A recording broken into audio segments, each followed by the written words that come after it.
Salut, c'est Trado, je suis content de vous retrouver pour la mise à jour de l'indice parisien qui abandonne 0,42% aujourd'hui dans la foulée de la digestion des informations qui sont déjà tombées, à savoir la confirmation que la Chine connaît un taux de croissance très faible pour elle, même si c'est 6,6%.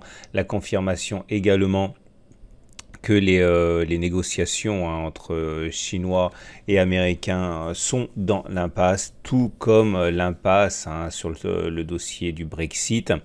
Et on cherche des bonnes nouvelles, mais il n'y en a pas. Et ça s'est passé après la clôture européenne, mais il y a eu une annonce qui a été ensuite démentie, qui a entraîné une très forte chute des marchés américains jusqu'à 1,7-1,8%, avant qu'une information qui ait démenti cette mauvaise nouvelle ait fait remonter les indices US une fois que eux-mêmes étaient déjà fermés. Donc ça va être un petit peu compliqué, mais demain, apparemment, le CAC 40 devrait digérer cette fausse mauvaise information infirmée donc par les autorités américaines.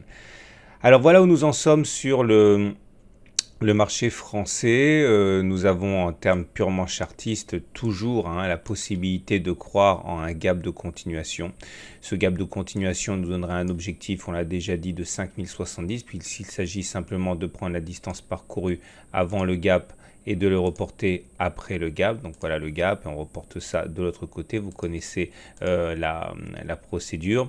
Le problème, c'est qu'il faudrait absolument préserver cette zone des 4800-4823, parce qu'en cas de clôture, enfin de comblement de ce gap, eh bien, ça mettrait fin à cet espoir de gap de continuation. Il ne se serait agi donc que d'un gap commun, on verra ça. En tout cas, ceux qui traitent ce genre de figure ont tendance à viser surtout le potentiel important. C'est-à-dire que si vous achetez maintenant au contract du gap, vous voyez, vous avez une perte potentielle ici.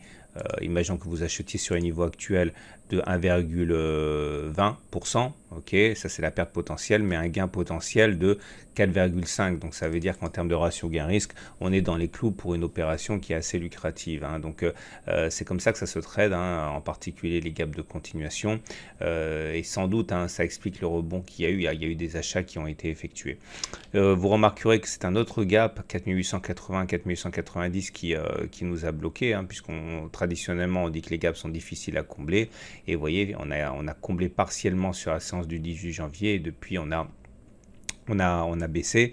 Là, pareil, ceux qui ont tradé le gap et qui ont parié sur le fait que le gap serait difficile à combler, ont fait ça. Ils ont essayé de shorter à un tel niveau que la perte potentielle correspondant au comblement du gap, voilà, à peu près 0,3%, était bien inférieure à le gain qu'il aurait pu y avoir si on allait chercher un test du tout dernier gap ici vers 1,15% de baisse. Donc vous voyez là, le potentiel baissier et donc de gain dans le cadre d'une spéculation à la baisse était beaucoup plus important que le risque. Donc c'est pour ça que c'est comme ça qu'on trade les gaps. On va poser la question par mail.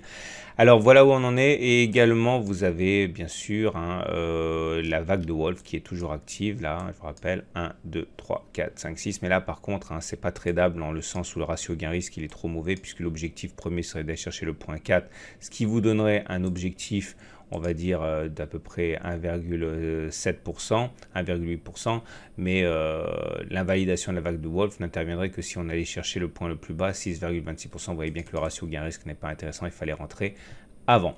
Voilà, passons maintenant à l'analyse technique du CAC 40. La première des choses à remarquer au niveau de l'analyse technique du CAC 40, c'est que la tendance elle est maintenant haussière, elle est clairement haussière, la M20 est ascendante et on est dessus. On est également soutenu par la M7 ici qui est ascendante, et comme sa pente elle est très forte, et bien elle a d'autant plus de chances de jouer un rôle de support, ce qui est pas mal.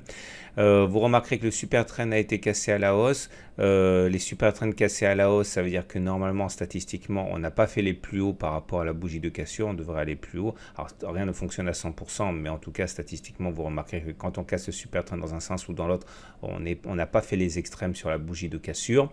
Donc on devrait aller plus haut. Et la Bollinger Super monte et la Bollinger Inférieure commence à monter aussi, hein, c'est-à-dire qu'on se met en situation de parallèle haussière. Bon, c'est les débuts, hein, c'est pas, il faut le confirmer, mais apparemment c'est assez intéressant. Vous noterez également, et j'ai oublié de le mentionner, que le chandelier japonais du jour est un chandelier d'hésitation parce que la mèche haute et la mèche basse sont très très longues par rapport au corps. Autrement dit, on a bataillé toute la séance pour finalement clôturer près du niveau d'ouverture. C'est une bougie d'indécision, hein. Les indicateurs techniques à présent, eh bien, ils sont haussiers mais en danger. Vous voyez, le momentum est au-dessus de 0, le RSI au-dessus de 50, c'est bien.